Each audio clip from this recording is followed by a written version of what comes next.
right back to our phone callers. Next up is John, listening in Boston, Massachusetts, Sirius XM 131. Hi, John. Hi, Hank. Thanks for taking my call. My pleasure. I certainly appreciate your ministry. Thank you. I hope you're warm out there. I know here in Boston we're bitter cold.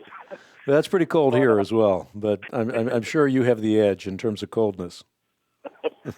I've got a question for you, for which I think I need a pretty deep answer. At least Sure. I'm hoping for.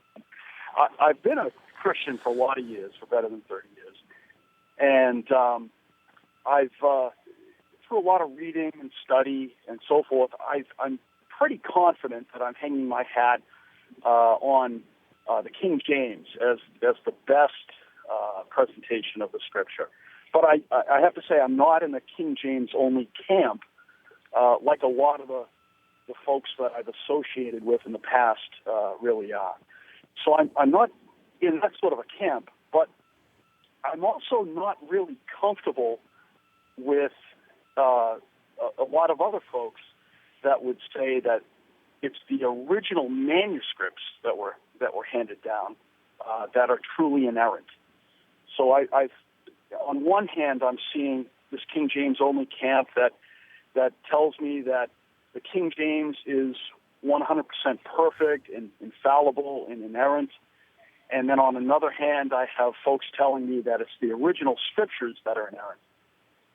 I'm not really comfortable with either side, and yet I don't know that there is a middle ground, at least not one that I've encountered yet. And I'm calling for your help and your enlightenment on this issue. Yeah, well, kind of interesting, because if you think about the King James only crowd, they hold that the King James Version is an autograph, as though it came down from Mount Sinai hot off the plate. So they're holding to the notion that that is the autograph, and therefore it is the authorized version and the only version that we should read. So the same idea is inherent in the King James only view.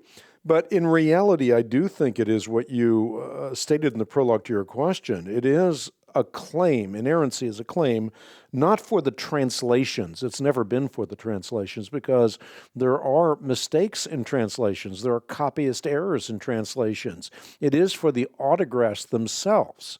And the idea is that through the manuscript, you can get back to the autographs. And that even what we have in the translations is substantially correct for faith and practice, that there's no major doctrinal deviations and so forth, so that the kinds of mistakes that you find throughout Scripture are in the translations, I should say, are matters of style and spelling, but never matters of substance. But the claim for inerrancy is not for translation, any particular translation, always for the autographs.